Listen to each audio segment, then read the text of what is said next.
out there now. And then it also shows then on the right-hand side, the area that's being expanded now, and then up on the north portion, that portion is a part of it now too.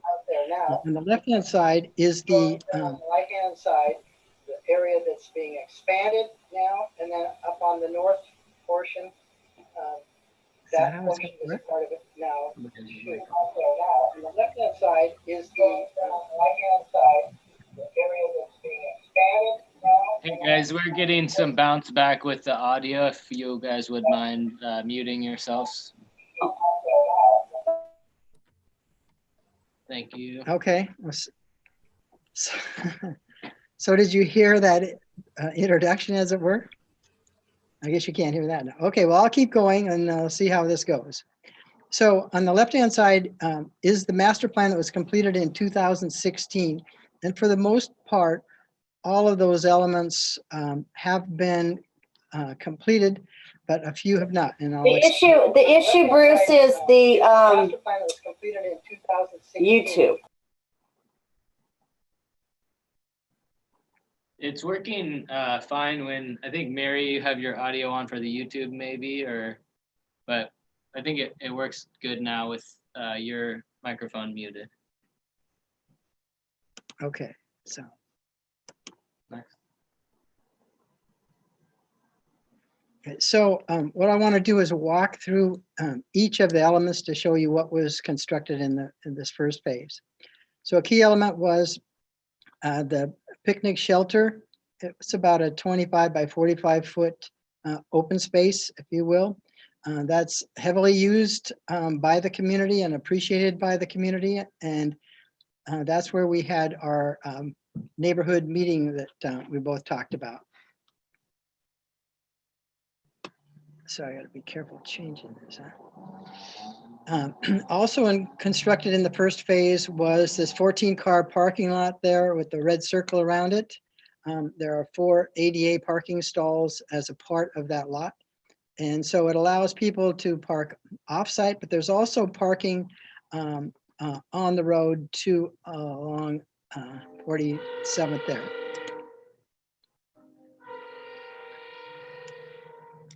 So why doesn't it change immediately? It's just taking a while. This children's play area was a part of the original improvements. Mary did a good job. I don't know if you can hear the sounder going by our office, but.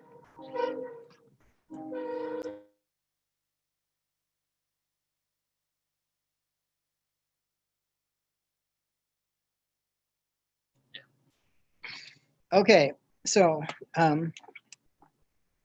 Mary did a great job of negotiating a good deal with a playground vendor to get all of this equipment built as a part of this first phase. One of the comments that we had from, let me use the mouse. You're not controlling it. Okay, that one of the comments from the community was to expand the area, and so we'll be talking about what we did for that. The other elements, the community garden. This has been an important element for the community as well, but we've found that there was some issues having to do with shade in this particular location. As you can see, as the sun begins to set, actually past noon, there's a lot of shade into the garden. And also a problem is vehicular access in order to bring in supplies. And so we're correcting both of those issues with the new expansion site and the ability to move the garden. This 100-foot long manufactured bridge in part of the first phase was a key feature in combining the site with the residents that are on the north side. So now people that live over there have direct access into the park, and again, appreciate the opportunity to be able to utilize the site. This basketball court was part of the original master plan, but we did not have the funds to develop it in the first phase, so it will be included in this current phase. And the location that was shown in the original master plan seems to be still viable, and so that's where we're proposing to do it now. A bike rack was included in the original master plan, but again, it was not included, but for construction, but is now going to be in this final phase. Another key feature of the original plan was this off-leash dog area, off-leash dog park. People in the community felt pretty strongly about wanting to have such a facility. But again, there were limited funds to develop it at that time, and so it was excluded from the original phase, but it will be included now. So the portion that we're being expanded is on the east, but it's approximately 1 acre where those old houses were. There's just one residence still remaining. And then on the north side of the creek, it's about 1.75 acres. The thing about that is where the pond is, that's actually part of the surface water management program. And so the pond area is actually not available to us. It actually needs to be fenced off with no public access to it. But it provides a great space for expanding the park regardless. So going back to the neighborhood meeting, again, like Mary said, we had a great turnout and a lot of really good input, filled up several pages of notepads, if you will. And so we utilized the information that people expressed in working then with the staff to look at a number of different alternative plans to accommodate what people wanted. And by and large, we're able to include everything that was requested. So this is the current master plan, and now you can see that it includes both the east side and the north side fully developed as a part of the plan. And what I'd like to do is walk through each of the elements and talk about each of those. So the current program now includes, again, a number of elements and suggestions by the community, as well as things that were left out of the original master plan. So we'll start off with the off-leash area. Again, the discussion that we had with staff was, it seemed to make the most sense to preserve the entire south side of the creek for people, if you will, and then place the dog park or off-leash area on the north side because the site is limited and it just seemed to make sense to preserve the south side for the public. The photograph on the left, that's what it looks like right now. It's kind of a storage area, if you will, surplus area for public works. And so there's a number of appurtenances, like you see these concrete boxes that will have to be removed. But at the same time, there's a real nice a deciduous tree that will remain in the middle of the area, and we definitely will be retaining that. As far as the off-leash area, let me expand on that a little bit. The plan is to fence it completely with 2 access points or sally ports for people to bring the dogs in and out. Around the entire perimeter of the fence, we're proposing now to look at doing a chain link fence. So it's durable. And then along the edge of the fence, sort of a sand or permeable soil material. So where the dogs tend to run right along the fence, it'll be well drained and won't become a mud hole, if you will. In the center of the area will then be seeded to grass, cleaned up and seeded to grass. Okay. Again, one of the requests by the public was additional play equipment. And while there's a potential for expanding the existing play area within the little loop of around it, the concrete loop, we thought the staff recommended that we do an additional piece of play equipment on the other side of the creek, on the north side, adjacent to the off-leash area, so that at least be one piece of equipment to serve people on that side of the creek if they were unable to come on to the south side for some reason. The basketball court, like I said, is now going to be included in this phase in the original location proposed in the master plan. there was a little considerable debate, I would say, about whether or not it should be a series of 2 half courts or a full court. There are 2 hoops in that existing square area. The master plan, we included hopscotch and foursquare in there for kids. And so the thought being we may take those hoops down and just have the full-size court. But again, after some discussion, the staff decided that they would still wanted to have a full-size court as opposed to 2 half courts back to back. The court will likely be asphalt with painted lines. Okay, and then the bike rack, again, as shown in the original master plan, it seemed like this location still made sense. And so it will be placed there, not too far from the shelter, not too far from the basketball court, but adjacent to the parking lot.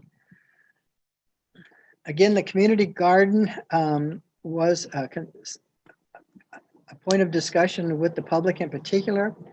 And again, the rationale for moving it to the southeast corner is that it will then have more visibility to the community and to the public itself. Also, there's then the ability to have a direct access from the road for bringing materials into the site. And there's much better sunlight in this location as well. And so all of the existing, well, it'll have the same facilities that exist now, but staff has suggested using these metal watering tubs, if you will, instead of the wood structures. Part of the rationale is they're higher, and so it's easier for elderly people and or disabled people to have access to it. The material between the planters, if you will, are proposed to be a fine crushed rock, like a 1/4 inch minus, with a fabric below, so it remains a dense and firm material for wheelchairs, but at the same time restricts weed growth. The existing gate that was designed by an artist will be relocated to that corner of the garden. And again, it will have the same facilities that it has in the current location with the garden shed, water spigots, and recycle bins as well for soil. Access gate. Yeah, and then again, there'll be a separate access gate for vehicles for bringing in materials off the street from the street area. Okay. Then another thing that was garnered a lot of discussion by the public at our meeting was the need to accommodate bicycles, and especially little kids, but at the same time providing separation from where walkers and joggers would be using the walks. And so what's proposed is, it's called a pump track. It's basically a series of ovals, if you will, can be any configuration, but it's a place where either little kids or people, anyone with bicycles can utilize the facility. It could also be used for skateboarders as well. The other, again, a key advantage of this is it keeps it separated from the loop walk system. A number of people at the public meeting commented on the ability to have a loop walk system. And so by adding these 2 loops that you see in red, that combined with those other loops it's approximately a third of a mile around. And so we could provide some sort of little monument that would indicate to people 3 times around the loop is a mile. And so again, the entire loop area is within the park, with the exception of right here down the south end. We're utilizing the existing sidewalk to complete the loop And that's so that the loop stays for the most part outside of the open space areas. There's a safe crossing we figured at the driveway entrance. And so while a little bit of it uses the existing walk on the perimeter, it would be fine. Removing the invasive plant material along the creek, again, was important to a lot of people. This photograph on the left shows an area that's now regenerating. A lot of the debris that was out there originally was removed during the first phase. And so some new riparian planting will be done along both sides, but on the south side, for the most part, a lot of the invasives have already been removed.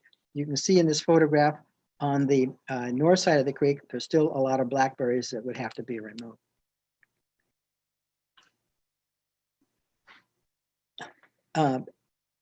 The staff, after a loop system was developed and the open space and then created, if you will, by removal of those residences, it seemed like it would be appropriate to remove the chain link fence along the two streets to the south and the west to provide more of an open feeling and more inviting sense, if you will, to the park. And so part of the plan is to remove the fence there on the south side, and then also along Addison Street on the west side. With a bit of an exception, just to the north of this red line, the thought is that portion should be kept because this open field is still going to be used for soccer, and by keeping that fence in that location, we could preclude soccer balls from entering the road. Another thing that was discussed by staff was the possibility of reducing the size of the backstop, right? When it was constructed, originally, it was quite large and still is. And so the thought was if the wings are reduced, then it would be more appropriate size for Little League and or T-ball pickup games, if you will. And so again, the thought is to just reduce the size of it to be more in character with the park as it exists. Then there was a bit of discussion regarding the corner and the entrance to the park. You can see the existing sign in the photograph. So the thought is the sign could be replaced with a larger sign, and that corner of the park be improved aesthetically so it's more inviting. One of the comments from, another comment I should say, from the public had to do with providing more signs for rules in the park.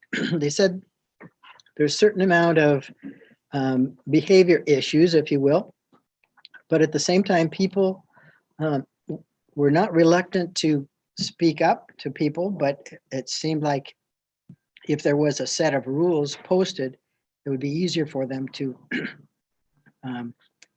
excuse me, to remind people to follow the rules. Thanks, Reese. So this is a suggestion of what a rule sign could be like. So, and then you may have to take over. Let me know. Sorry about that.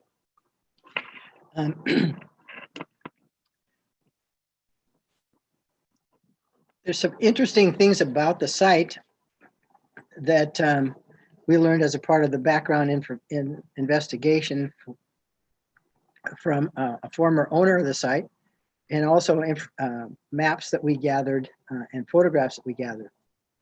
But interestingly enough, the creek itself in the past was on much further to the north and east. And it was around the turn of the century, I believe, where the creek was actually relocated and carved into the slope here. And so it would be interesting, we thought, to be able to tell people about the history of the site and how the creek was relocated. That pond actually was also man-made and created by former owners to, got the train again.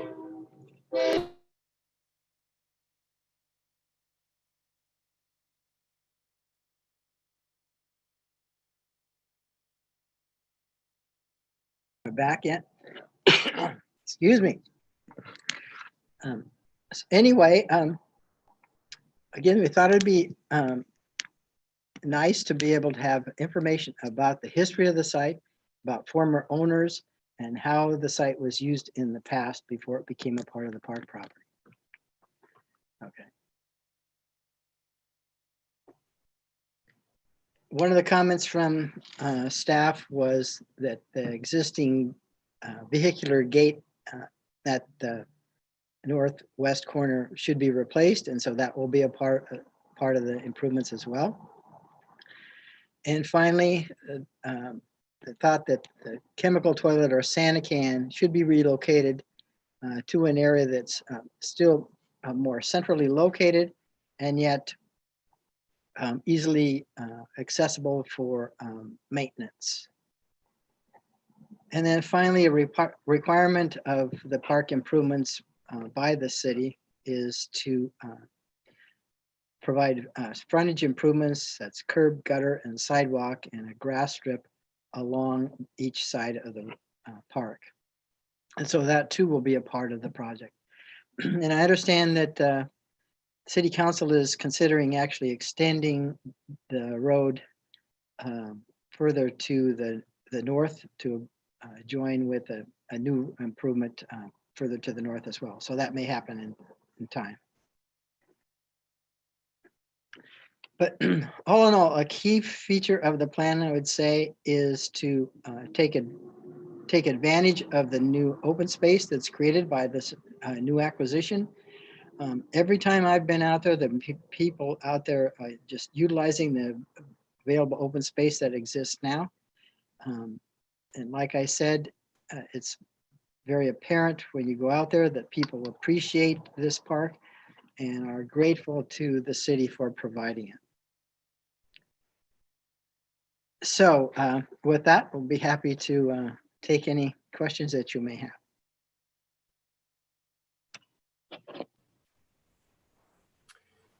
Bruce, Vito, is there vehicle access to that dog park on the north end for maintenance purposes, and then that little play feature or play structure that's in that corner that was suggested?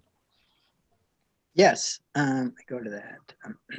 Yeah, there's vehicle access to get to the pond. Is that what you're referring to, or maintenance access? The off-leash dog area, right there.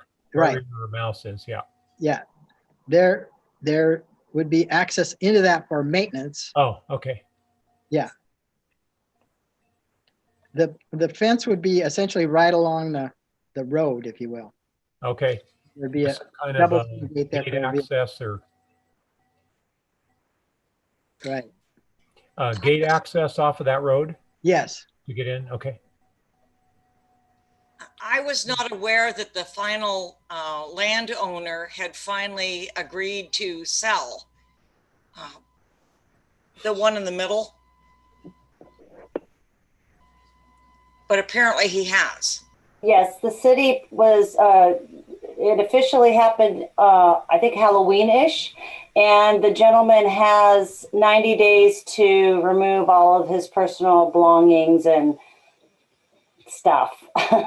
So he has a bit of time to remove all of his things, and he's purchased another property, not too far, I think, from here. But yes, so the property was sold, and we'll be able to do all of the improvements. Mm-hmm.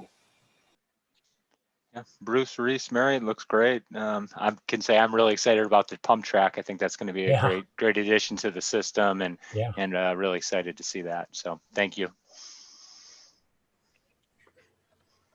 Any issues or concerns from anyone? No, nice features. I agree with Jason's comments.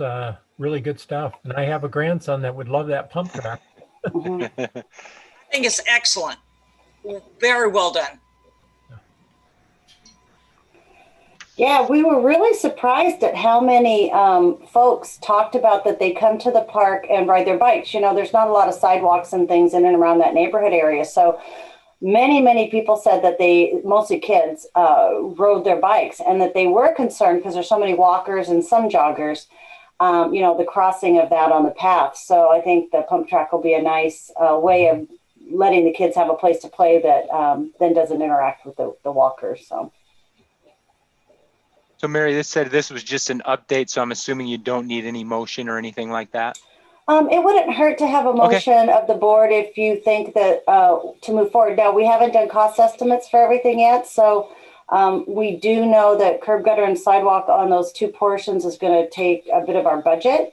And of course, we want to do the restoration work. That's really important. It was a big key feature in getting the resources appropriated to this project. So we'll be doing our cost estimates, and that, of course, always helps define all of the things that we're able to accomplish. But I don't think it would hurt if the park board wanted to make a motion. Mm-hmm. I make a motion that we move forward with these improvement ideas. I second. I'll second. I think Michael beat you to it, Vito. Okay. Any other discussion? All in favor? Mary, Aye. Mary, when is this going to the council for approval? It's not on their agenda yet. Okay. A timeline perspective is we were looking at, you know, there's going to be some permitting issues with just getting everything in place and doing the cost estimates and such. So the idea is if we can't get it done before June, then we wouldn't start it till after summer because, you know, it's such a limited area. We don't want to tie it up for that community. So that's the time frame. So. Okay. All right, any other discussion? Motion on the tables to approve and recommend the development design Springbrook Park. All in favor? Aye. Aye. Aye. All opposed? Man, unanimous streak continues. Great job. Thank you, Bruce. Thank you, Thank Reese. you. Thank you. Thank you. Thanks, Bruce. Thank you. All right, next it looks like we're going to develop our 2021 work plan. I'm stopping Bruce's sharing. Sorry about that, Bruce. And I'm going to move to our work program. Can everybody see that? Yes. Yep. Okay, great. So one of the things that we'll be talking to our council about in late January, and of course we don't meet till late January and we don't meet in December. So I put together, based on work programs, council recommendations, and just things that we've done in the past, a draft. This is a draft work program. And I just wanted to kind of run through it with you, get some feedback from you. Also, if there's topics that you wanted to address that aren't on here, we can put this on here. And what happens is council reviews all of the advisory board work plans in January, late January, and typically approves it the first week of February. You know, it depends on their agenda. But it's the time that they will add to the work program if there's topics that they feel are important or that they want to address. And also, if there's topics that you have as a board want to add to this, it's time for them to be able to take a look at those. As you know, you serve on behalf of the county or the council. So, anyway, so let's just kind of walk through it. I'll go through it and then you can give some feedback. And again, these particular topics were put in an order based on either maybe when they were relevant to maybe a master plan or ready for construction, or particular timing. Sometimes they were just put on there because we needed a spot for October. So, so we'll kind of go through here. The format is the same for all groups. It has our members, our youth council liaisons, our council liaisons, staff, and when we normally meet. So for the 2021 work program, these are some of the big items that we'll be looking on. One is, of course, we're going to be looking at the boundary line adjustment for Fort Steilacoom Park. June 2019, we became the owners of Fort Steilacoom Park. And so and Pierce College received property as well. So now we've been trying to work with them on adjusting the boundary lines because they were all based on what had previously been leased from the 1970s. And so there's some changes that need to occur. So we're working with them on that. We'll be bringing that your way to review at some point. We'll be giving you a comprehensive park CIP update sometime during the year. There's lots and lots of projects going on now and that will be in the future, so we'll give you an update on that. Talking about diversity, equity, and inclusion in Parks and Recreation, really important topic. And so we really want to be focusing on that. And so we'll do a presentation at a point in next year to just talk about some of the things that we're working on, some of the special programs or projects, and then get some feedback from you as well. Outdoor adventure planning, with COVID, we're not meeting indoors, we're going outside. So we've really been focusing on some of our outdoor adventure programming, something we've really wanted to do for a long time with our limited staffing. We haven't really been able to do a lot of really comprehensive things out there. So we're really looking big. There's some great programs that we're working on right now. Agents of Discovery, I don't know if you're familiar with that. Metro Parks has worked on it. Pierce County's worked on it. It's really a cool program, and we can personalize it to our community. Gets people out. It allows folks to, get away from their computers, even though if you have a phone, you can go out there. But it's kind of like if you go to this park, you can find the big tree or look for the special sign that talks about some of the Native American things that happen there. Anyway, it's going to be really cool. We'll give you a more update on that later. Next year is the city's 25th anniversary. Woohoo! And so we'll be talking about how that gets incorporated into some of the things that we do regularly and then some special things that we're going to do. We're just getting started on our planning. So we'll do an 25th anniversary update with special events and then some of the special recreation programs that we're doing. And then park code updates as needed. As you recall, last 2 meetings ago, we talked about the trails, people, and did some updates. Council got real busy this last several months with budget and some of the other comprehensive plans and some big programs. So they're not actually going to address that till January. We'll forward that recommendation that you made, and that'll be happening in January. So we'll talk about it then, and then any other code updates that might happen throughout the year as needed or as council requests. So just as a way of laying, so those are sort of the big topics. And then as we go through the agendas, here's some of the things that we'll be providing you briefings on is, of course, in January, we'll figure out who our chair and vice chair is. We'll review our 2021 work program. This is a draft. We'll finalize that or look at what council's got. And then we'll do an anniversary special event update. And then we've been working on our Cedar Lake master plan. I was hoping to actually do that today for you, but the meeting got pushed back until next week or week after. So we really won't have an update for you on our master plan until January. In February, we'll take a look at some of our outdoor adventure planning, like I talked about. And then Harry Todd will be getting hopefully almost done or fully Wellspring. We'll give you an update on what's happening with that project. As you know, they've been working on that right now. In March, we'll take a look at diversity, equity, and inclusion. We'll give an update on our Chambers Creek Canyon Trail, and we'll prepare for Parks Appreciation Day. Knock wood if we can do it virtually. It's something, I don't know what we're doing. And then we'll prepare for our joint meeting with council, which typically occurs in April. In April, we'll have our joint meeting with the council. In May, we'll provide an update on our Fort Steilacoom Park Turf Field program. As you know, we're going to partner with Pierce College, or once council, we anticipate council approving that. We've been working with them on an interlocal agreement. And then they will want to build their college home field on one of our fields as we're doing the turf field improvements. It'll be a great improvement to the site, and it'll be about $1.5 million worth of improvements that the city will end up owning. They'll have access to use it, but it's a good use of public funds. And then we'll do a Springbrook Park update. Maybe we'll be done with the project by then, or we'll be just getting ready to maybe go out to bid. In June, we'll talk about Wards Lake. As you know, that's a big project. We're looking at land and water conservation funds as well as local park funds, lots of grants for that, maybe even a state legislative allocation. And so we'll give you an update on that project. Our public art policy and programs, that's a project that's being proposed through our recreation side and the Arts Commission.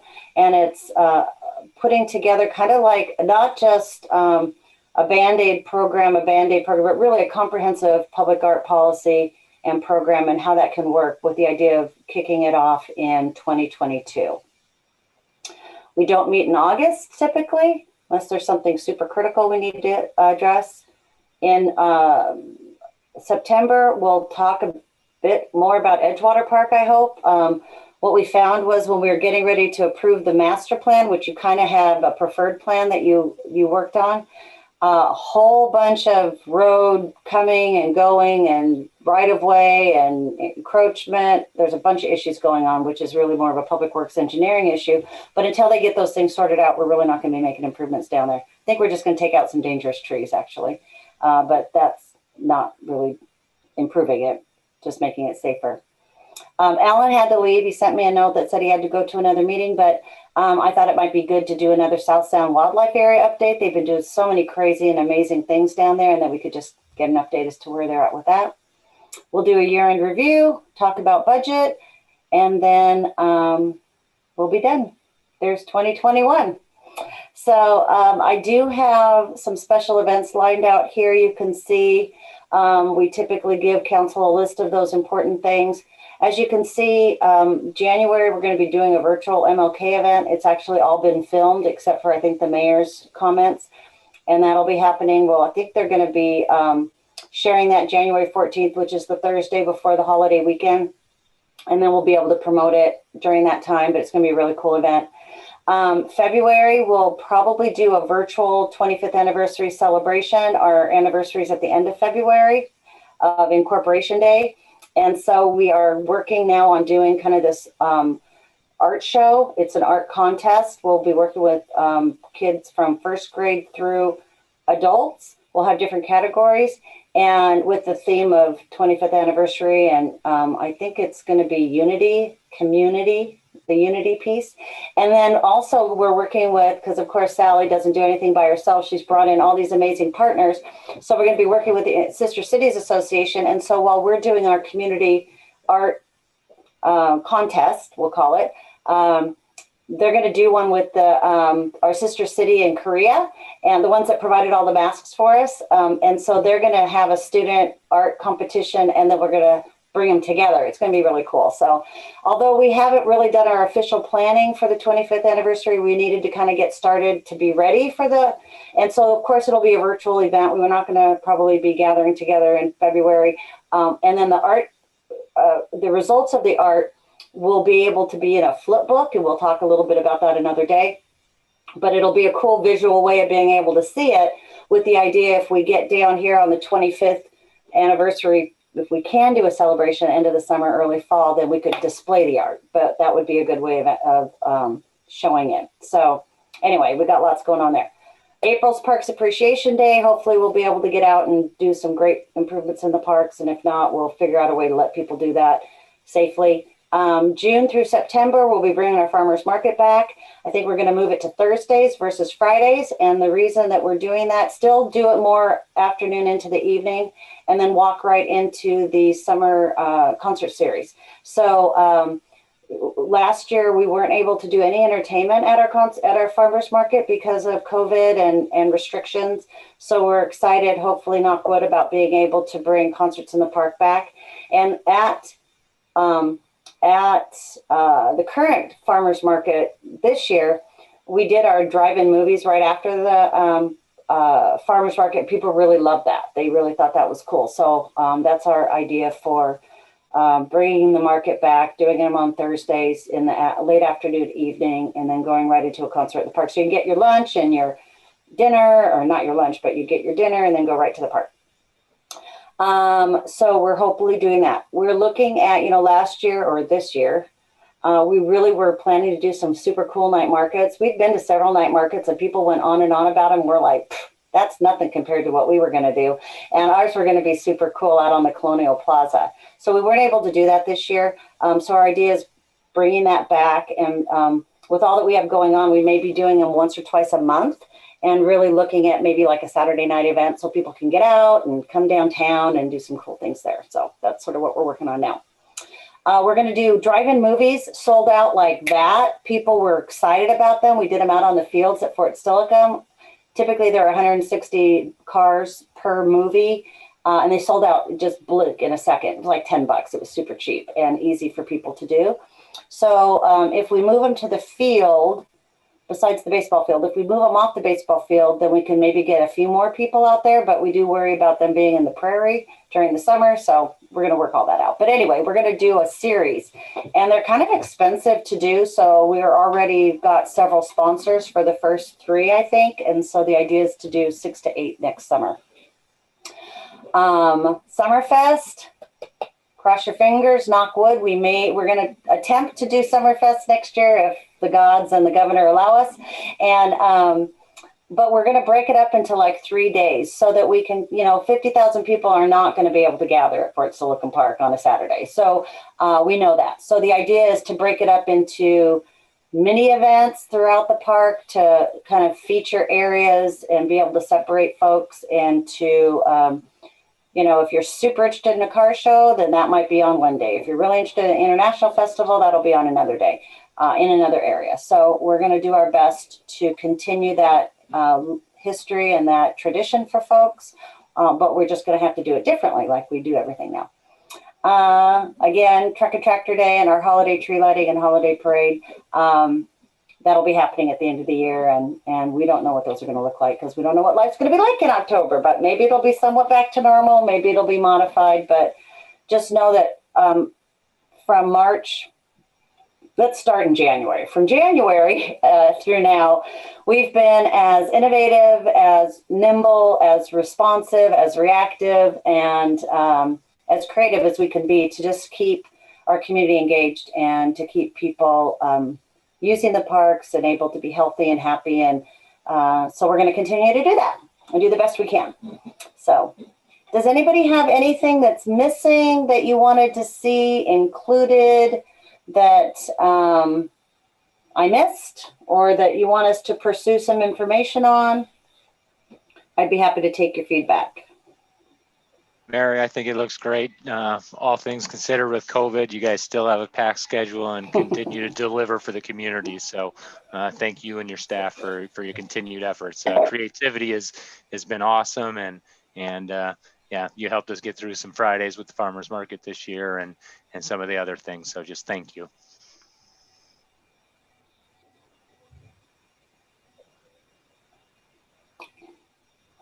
Anyone else? Looks good. Okay.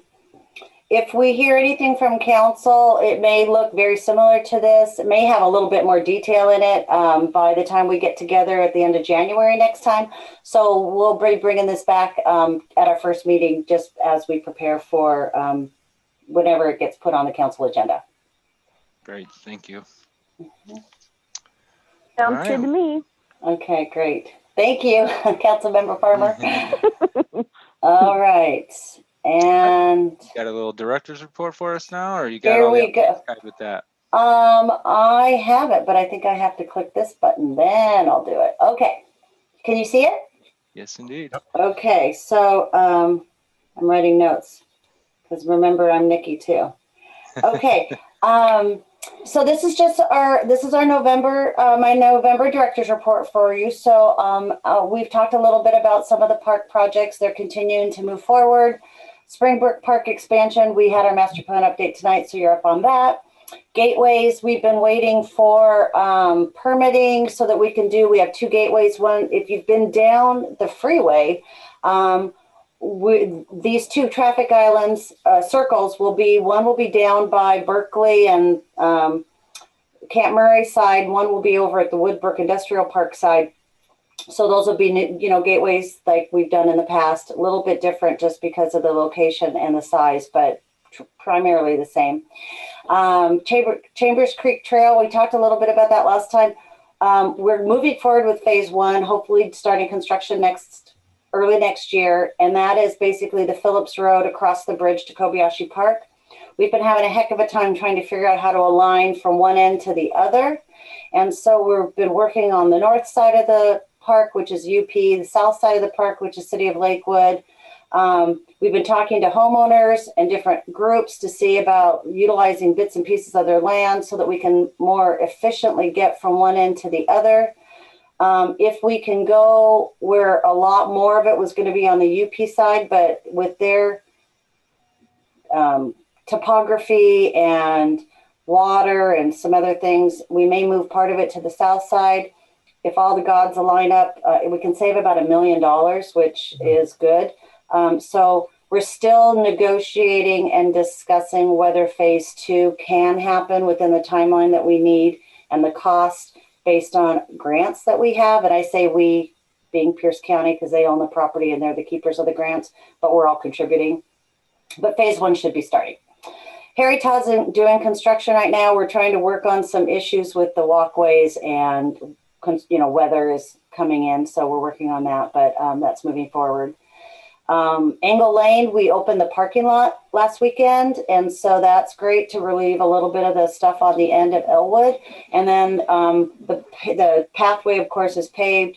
We're working on the bathroom and the plaza area up by the parking lot and the dog park main entry. And then we'll continue to work on some signage and amenities that are going on there. Finally, heard back from the Nisqually tribe. We're working with them on doing some cool things with wood. They'll be doing some benches and doing some engraving. And we've talked about symbols and poetry and other kinds of things to represent their culture. So we're excited about working with them on that. And just continuing that conversation. And it'll be an ongoing conversation as we continue to make improvements and then honor their culture and heritage. Edgewater, I talked about that already. It's just work in progress. We're really working on that. Wards Lake, we actually purchased we got a conservation futures grant in 2019. And so it's taken a long time to work with the county and the city, and the property owner's been ready to sell for a long, long time. So we just purchased this month a little portion that's down on the southeast side of Wards Lake Park. And so now we're working on those parcels that are adjacent behind the cinema, and it'll fix the lot lines that kind of go with the fencing, but it's 3 pieces of 3 parcels. So we have to work on some property line adjustments before we can actually even work on the purchase. So that's a work in progress. The pavilion's coming along. It's taking a little longer than we expected, but that should be done by the year end. And so that'll be really cool when it's done, and we'll get you all down there to walk you through one at a time and let you see what it looks like. Sealy Lake, I talked about that earlier tonight. We're working at finishing the master plan, and then we'll have some money to do phase 1 improvements. A lot of it will be removing vegetation and cleaning it up so it feels safer and easier to access, doing some trail alignment and improvements so that you can get around there year round. And then our service club sign will hopefully be installed. One other thing that we're doing at American Lake, and it's not on this list, is that we received an allocation from Pierce County, thanks to Doug Richardson, who's actually finishing his term. He's termed out. And we got some resources to put a shelter at American Lake Park. And so it's been designed to not interfere with future improvements. We talked about those, I think, 2 or 3 meetings ago. So we've just been waiting for the kit, who's on a slow boat from some country. And so it is going to be installed as soon as we get it, but that should hopefully be done by the end of the year too. We really want to get it done before the end of the year so that we can honor Doug and thank him for his support. But that's coming up too. Okay. So the other things that have happened is that we did a great historic walk this last couple weeks with our older adults. Our older adults at the senior center, they've been doing a phone tree every week since March to keep in touch with our older adults. And so staff have been doing it, and there's, I think, 10 volunteers that have groups that they call once a week. They're connecting, they're making sure that those older adults are being, that there's someone connecting with them and that they're communicating with them. We've started virtual happy hours. We've started Monday walks. They do them in groups of 5. They're all being socially distanced properly. So anyway, I led a historic walk out there at Fort Steilacoom, and I'm not a historian, but I got a lot of stories to tell, and I make some stuff up too. So no, I didn't. I was just seeing if you're paying attention. But we did a great walk out there. We had, I just talked about, the farming operation and the Hillward projects that we worked on and some of the things that have happened around the lake. So it was really fun. Great group of folks. And so they're out there, and we'll continue to do more of those and post those and again, give people an opportunity to get out and learn more about that park. I talked already about, we purchased a 1/4 acre adjacent to Ward's Lake. That'll just keep us, allow us to continue with our master plan implementation. I talked about Springbrook Park engagement already, and that was really a fun event. I was in a cheetah costume, and that was fun. Bruce had a big unicorn helmet on. I wish I would have showed a picture of that. He looked pretty hilarious for a little bit of time. Yeah, Sylvia. Oh, a unicorn. I thought you were doing loser. The public art. Okay, thanks, Sylvia. Public art. So the artist who designed the public art, we've been working and trying to get that project moving for a year. She has decided to resign from that project. Some of it were concerns regarding staff and the interaction with staff, primarily me. I was putting a lot of pressure on her to get moving, but also she just didn't think she could do it within the budget, and it was just taking a long time. So we are still going to do it. We still have the resources allocated. We're looking at several options to work with our council on. We're going to be presenting those, I think, in the middle of December, and just talk about how do we want to move forward. Do we want to just hire someone else to get the art that was designed? There's a lot of time and investment put into that particular project. Do we want to try something new, look at one of the runner-ups and see what they want to do there? So we're going to consider all those options. The council will give us direction, and then we're going to move forward with that. So we still plan to have art ready for our 25th anniversary celebration, whether that's in February or June or July or August, but we're going to keep moving forward with that. And then just lots, still more community outreach happening. We've done a lot of different presentations, and we're still moving forward with doing great things. And that's that. And then as you see, our dates are being crossed out as we go. We've finished a lot of projects and topics, even for, as Jason said, we've had a pandemic, but we've still stayed on track doing lots of different things. We're doing our best. So a great group of people working for you in Parks and Recreation, and they have continued to come to work every day during the pandemic. Some are remote, but all those maintenance workers and street and landscape folks, and they're all out there every single day working. So they've been serving you well. The topics that we really didn't finalize or follow up with, we did an urban forestry management plan. Vito worked on a subcommittee on that. You know, when Anessa was on our group, we talked about food policies. That was something that's in our legacy plan. That was something she was really interested in, but we really haven't moved forward with that. And then again, we're going to be doing our code updates in January. So we covered a lot of ground. And then just, okay, so the last thing that I wanted to say is, don't forget, we have a reverse parade. You know, what are we going to do with tree lighting? We're going to do it virtually this year. Our council members are going to flick the tree on. It's already up, but we're going to flick the lights on virtually, I think the first meeting in December. And then we're going to do a holiday reverse parade. So our holiday parade's really been growing and people have been really excited about it, but we can't get everybody gathering around the tree and on the sidewalks. So we're going to put the floats static along the road, and then you as spectators get to drive by them. So it's kind of reverse. So we're going to be doing that on December 12th from 6 to 8, and we'll be doing it at the town center. We were originally going to do it through the Colonial Plaza, but there's just not enough space there for a backup of vehicles. So we're going to be doing it on the backside of the town center, like by the Barnes & Noble, by Panera and Target, go down that road and around to the City Hall. And then you'll pop out at the end and go down by the City Hall and see the big tree lit. Oh, it'll be great. So that's our reverse parade, and you'll be seeing more about that, but it's on the 12th from 6 to 8, and we'd love for you to drive by. That is my report. Awesome, Mary. Great work. Takes us to board member comments. Anybody have any comments for the good of the order? No comments.